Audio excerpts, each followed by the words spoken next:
अस्सलाम वालेकुम नाजरीन, मैं हूं जमशेद अंसारी। नाजरीन, आज की इस वीडियो में अफगानिस्तान की सूरत हाल के हवाले से चंद अहम खबरें, 4-5 अहम खबरें आप लोगों की खिदमत में पेश करूंगा। और इन 4-5 खबरों की नोयत जो है वो अलग किस्म की है, लेकिन सबकी परेशानी सिर्फ और सिर्फ एक तालिबान है कि उनका हल कैसे निकाला जाए। नाजरीन, आज ही के दिन भारत में अफगानिस्तान की सूरत हाल के हवाले से ऑल पार्टीज कॉन्फ्रेंस का इनेकाद हो रहा है और वह अफगानिस्तान की सूरत हाल पे गौर कर रहे हैं। गोया तमाम मगरबी अक़वाम, तमाम यूरोपीय अक़वाम, तरक्की याफ्ता अक़वाम और भारत को अब ये दर्द सर लाहक है कि तालिबान का आखिर हल है तो हल है क्या आखिर, क्योंकि भारत अब वहां पे अपनी फौज भेजने से तो रहा, क्योंकि उन्होंने देख लिया कि दुनिया की 40 ममालिक की अफवाज, जो नेटो ममालिक की अफवाज थी जिसमें अमेरिका, बरतानिया, फ्रांस, जर्मनी इस जैसे तरक्की याफ्ता ममालिक शामिल थे और जिनका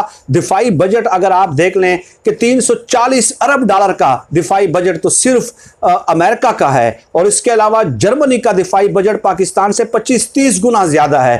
तो वो ममालिक जब कुछ नहीं कर सके तो क्या पिद्दी और क्या पिद्दी का शोरबा भारत ने क्या करना है। बस बहरहाल हुकूमत ने ये एक इकदाम उठाया है और अपनी खिफ़त और नाकामी और शर्मिंदगी छुपाने की कोशिश की है इस आड़ में कि आप हमें मशवरा दें कि तालिबान के हवाले से और अफगानिस्तान की सूरत हाल के हवाले से क्या कुछ किया जा सकता है, क्योंकि भारत ने भी वहाँ पे 300 अरब डॉलर की इन्वेस्टमेंट की थी, सड़कें बनाई, अस्पताल बनाए, स्कूल बनाए, कॉलेजेस बनाए, बहुत कुछ बनाया। लेकिन आज हसरत भरी निगाहों से देख रहे हैं कि एक भारतीय भी अफगानिस्तान की सरजमीन पे कदम रखने की जुर्रत नहीं कर सकता। यानी इतना कुछ बनाया भी और अब वो उनके काम भी नहीं आ रहा और वो सारे का सारा प्लान जो उनका है वो चौपट हो गया है। बेहतर होता कि 300 अरब डॉलर अपनी गुर्बत ख़त्म करने के लिए ये लगा देते तो आज शायद इस तरह कफ़े अफसोस मलते हुए नजर ना आते। एक खबर तो ये हो गई नाजरीन। दूसरी खबर ये कि आज ही के दिन तालिबान तर्जुमान ज़बीहुल्लाह मुजाहिद ने भारत को खबरदार किया है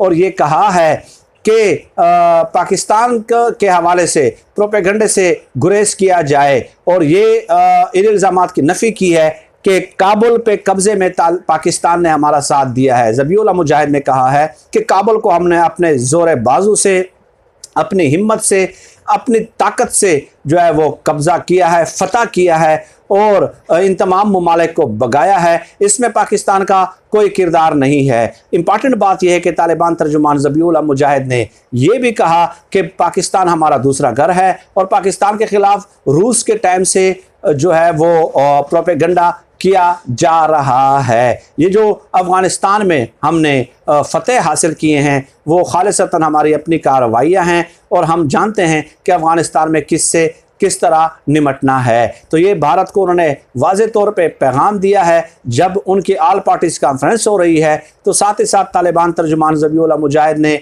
ये भी उनको वार्निंग जारी कर दी है। तो बड़ी इम्पॉर्टेंट डेवलपमेंट है और ये बात करना कि पाकिस्तान हमारा दूसरा घर है यकीनन बहुत हौसला अफजा बात है। और इसके अलावा नाजरीन ये भी मैं आपको बता दूं कि जो भारत के आर्मी चीफ हैं उन्होंने वहाँ पे एक रिसर्च फाउंडेशन से खिताब किया है और उसमें तस्लीम किया कि हम हैरान हुए हैं कि तालिबान ने इस कदर जल्दी कब्ज़ा कैसे कर लिया है। और सबसे अहम तरीन बात जो उन्होंने कही, सबसे अहम तरीन बात, और ये बहुत ही इंपॉर्टेंट बात है कि ख़दशा ज़ाहिर किया जा रहा है कि कश्मीर का कहीं ये रुख न कर लें। इस खबर के हवाले से मैं तफसीलात किसी अलग वीडियो में आप लोगों की खिदमत में पेश करूंगा कि एक मुल्क का सिटिंग आर्मी चीफ जो है, हाज़िर सर्विस आर्मी चीफ जो है, वो इस किस्म का बयान दे तो ये बहुत बड़ी बात है और ये ज़हनी तौर पर खौफज़दा होने की अलामत है। ये तो 3 खबरें हो गई। चौथी खबर नाज़रीन जो आपको वीडियो के थंबनेल पे नज़र आ रहा है वो ये कि तालिबान ने अब अमेरिकी हेलीकॉप्टर उड़ाना शुरू कर दिए हैं और रशियन हेलीकॉप्टर उड़ाना शुरू कर दिए हैं। रूसी खबर रसा एजेंसी ने एक दावा किया है कि तालिबान ने 100 से ज़्यादा रूसी हेलीकॉप्टर कब्ज़े में ले लिए हैं और रूस के बकौल कि ये जो हेलीकॉप्टर थे अमेरिका ने ख़रीदे थे अफ़गान फोर्सेस के लिए, क्योंकि आपके इल्म में है कि सिर्फ अमेरिका ने अफ़गान फोर्सेस पे 83 बिलियन डॉलर, 83 अरब डॉलर खर्च किए थे नाजरीन। 83 अरब डॉलर खर्च किए थे और ये कोई मामूली बात नहीं है। अब इन हेलीकॉप्टर्स के हवाले से कहा जा रहा है जो 100 हेलीकॉप्टर्स रशियन मेड जो तालिबान ने कब्जे में लिए हैं, वो ये कहा जा रहा है कि ये अमेरिकन जो हेलीकॉप्टर हैं UH-60 ब्लैक हॉक्स, उनकी बनिस्बत इनको उड़ाना बहुत ज़्यादा आसान होता है। और इसके अलावा नाज़रीन एक और रिपोर्ट सामने आई है कि तालिबान के कब्जे में 56 MI-17 हेलीकॉप्टर भी आ चुके हैं। 56 MI-56। अब रूसी खबर रसाई एजेंसी ने ये खदशे का इजहार किया, यानी कि हैरानी का इजहार किया है कि तालिबान के पास इसके अंदर हेलीकॉप्टर मौजूद हैं, लेकिन अभी तक वो जंग में जो है ना इसको इस्तेमाल नहीं कर रहे। और काबुल पे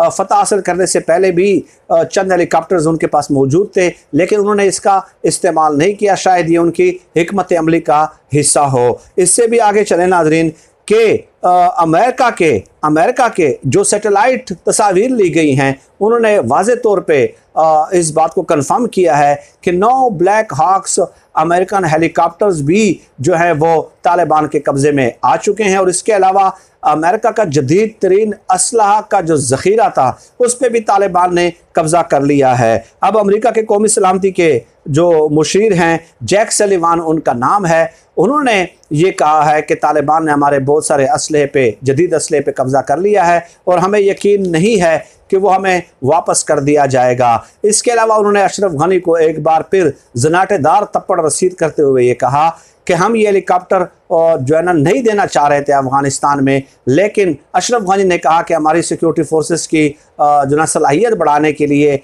और परफॉर्मेंस बढ़ाने के लिए इन हेलीकॉप्टर्स का होना ज़रूरी है। तो इसलिए अशरफ गनी की दरख्वास्त पे हमने ये 9 हेलीकॉप्टर दिए और लफ्ज़ इस्तेमाल किया कि बगौड़े अशरफ गनी की दरख्वास्त पे ये हेलीकॉप्टर हमने अफ़गान फोर्सेस को दिए, लेकिन जब वो भागे तो ये सब कुछ अपने साथ जो है ना ये सब कुछ पीछे छोड़ गए और उनको साथ ले जाना गवारा ना किया। तो भाई बात यह है कि आप भी ये सब कुछ छोड़कर भाग रहे हैं। और इसके बाद नाज़रीन उन्होंने इस खदशे का इजहार किया हुआ है कि ये जो तालिबान ने जो जदीद तरीन असलहे पे कब्ज़ा किया है अमेरिका के और 9 ब्लैक हॉक्स हेलीकॉप्टर्स पे जो कब्ज़ा कर लिया है, जो कि अफ़गानिस्तान की आब व हवा के लिहाज से बहुत मौसर हेलीकॉप्टर्स ये गिने जाते हैं। ये ब्लैक हॉक्स 2 इंजनों वाले होते हैं, मशीन गनों से लेस होते हैं और 11 अफराद के बैठने की इसमें गुंजाइश होती है। तो अमेरिका को ये खदशा है कि ये जदीद असला कहीं रूस और चीन के हाथ न लग जाए और इस असले का डेफिनेटली इससे जदीद तर टेक्नोलॉजी जो है वो इन्वेंट कर लेंगे, इसका तोड़ पैदा कर लेंगे। तो इस खदशे का इजहार भी किया जा रहा है। अब अमेरिका के कौमी सलामती के मुशीर जैक सलीवान ने वहाँ से बैठे बैठे ये हुक्म दिया है कि इस असले के ज़ख़ीरे को तल्फ़ कर दिया जाए, ख़त्म कर दिया जाए, ज़ाया कर दिया जाए। तो भाई करेगा कौन? आप तो भाग रहे हैं। 31 अगस्त तक तो काबुल एयरपोर्ट पे जो आपके सफारती अमला है और जो आपके अफवाज हैं उनको डेडलाइन दी गई है। तमाम 40 के 40 ममालिक, नेटो ममालिक के अफवाज को ये वार्निंग दी गई है कि 31 अगस्त तक खाली कर दें। तो काबुल एयरपोर्ट से तो आप बाहर निकल नहीं सकते। अशरफ गनी भगोड़ा हो चुका है, कभी एक मुल्क कभी दूसरे मुल्क। तो भाई इस असले को ज़ाया करेगा तो करेगा कौन? तो ये नाकाबिल यकीन एक हुक्म जारी किया है और वैसे ही दिल बहलाने के लिए ये हुक्म जारी किया है। आप अंदाज़ा लगा लीजिए कि दुनिया के तमाम तरक्की याफ्ता ममालिक जो है अब एक तालिबान के सामने बिल्कुल बेबस हो चुके हैं, सर के साथ सर जोड़कर ब्रेन स्टार्विंग कर रहे हैं, लेकिन उन्हें इस सूरत हाल का कोई हल नज़र नहीं आता। नाज़रीन, अफ़गानिस्तान की सूरत हाल के हवाले से इंशाअल्लाह ताला वक्तन फ़वक्तन लेटेस्ट अपडेट्स से आपको आगाह करता रहूँगा। फ़िल वक्त आज की इस वीडियो में इतना ही। पाकिस्तान जिंदाबाद। अल्लाह हाफ़िज़।